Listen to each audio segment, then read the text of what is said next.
Hey guys, Lucas at TPC with our exclusive client Joel Murray.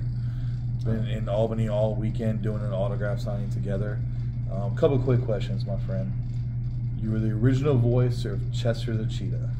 I had the job for 11 years. Auditioned in Chicago. NBD was the ad agency, and I got the gig. And I think I mentioned that I was pretty hungover when I went into the final audition. And when I got the job, the ad exec sent me, he'd like FedExed me a $50 bill and said, "Get good and hammered, bring in that same voice." And so I came in with a deep voice. Did you really think, I mean, look, a million years later, this is one of the iconic commercials, and I mean, there's Funko Pops and T-shirts, and well, I thought it was pretty cool, and I'm still boycotting Cheetos. I thought it was such a great character, and the Ryman Kitty in the heart of Hip City was fun, and they replaced him with like a psychopathic British guy. I don't quite understand it to this day, but the original guy was right on. Now it's just cheesy. It's just not the same, but it's nice that these Funko Pops are keeping it alive, and there's a thing on YouTube where you can see all the original ads. Oh yeah, I've seen that. Yeah, if you have that kind of time on your hands. One of my favorite movies of all time, One Crazy Summer. Well, John Cusack, Demi Moore, Bobcat, it was such a big cast. Can you give me one, if you remember? Curtis Armstrong, Mark Metcalf. It just goes on and on. Yeah. Give me one behind the scenes that probably not a lot of people know about, of something that happened during that movie.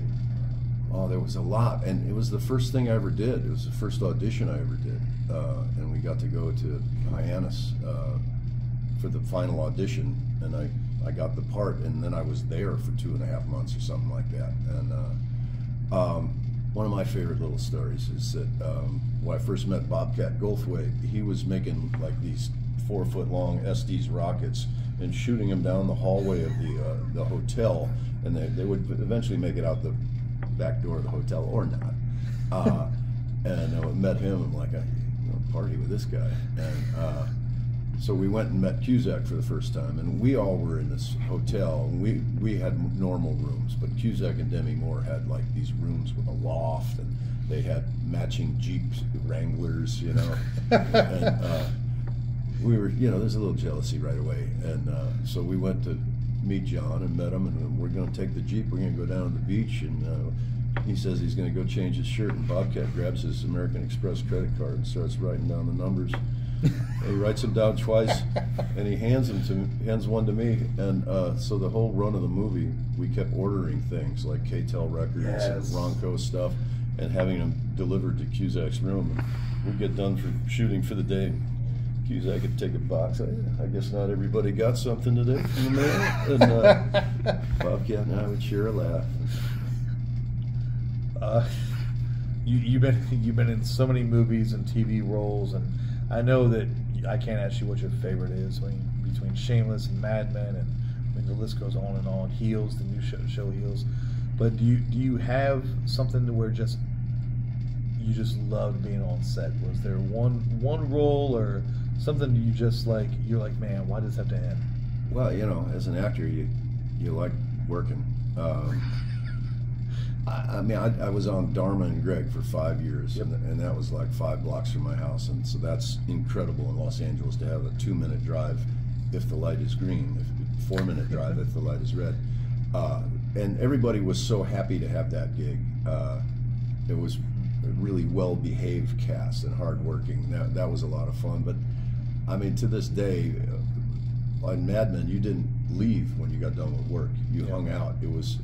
Everybody was so cool and fun to hang around with that you would hang out and have a glass of wine or a bottle of wine, and the next thing you know, they're like, "We're gonna play a quick game of Risk if you're interested," and you play a 3-hour board game and hang out, and people never wanted to leave there. I don't know how the regulars did it every day in, day out. Yeah.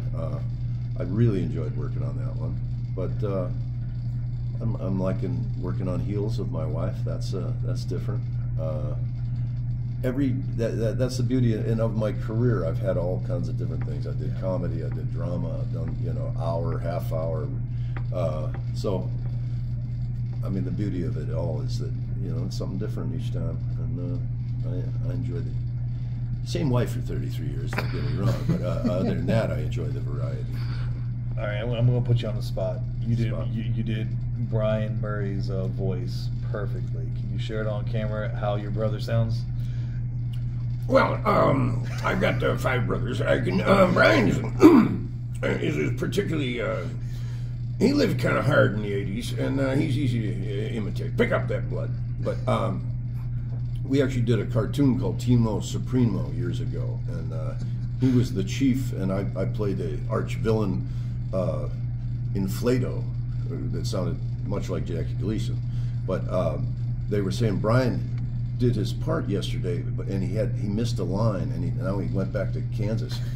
You couldn't possibly right away. All right, we're good with that one take. And they put it right in the cartoon, and you know, I didn't take any money away from Brian or make any money on it. It was just easier than him coming back from Kansas to do the one line. But can you do Bill's voice? If there was a need to do Bill's voice, sometimes I can. Like you should do his voice because you'd be good at it. I've got no need to. I don't know, that's something like that. That was pretty good. Joel, it was a pleasure, man. Thank you so much. It's a pleasure. Let's keep it up. Thanks, guys. Albany. What a lucky coincidence to be here for the NCAA playoffs.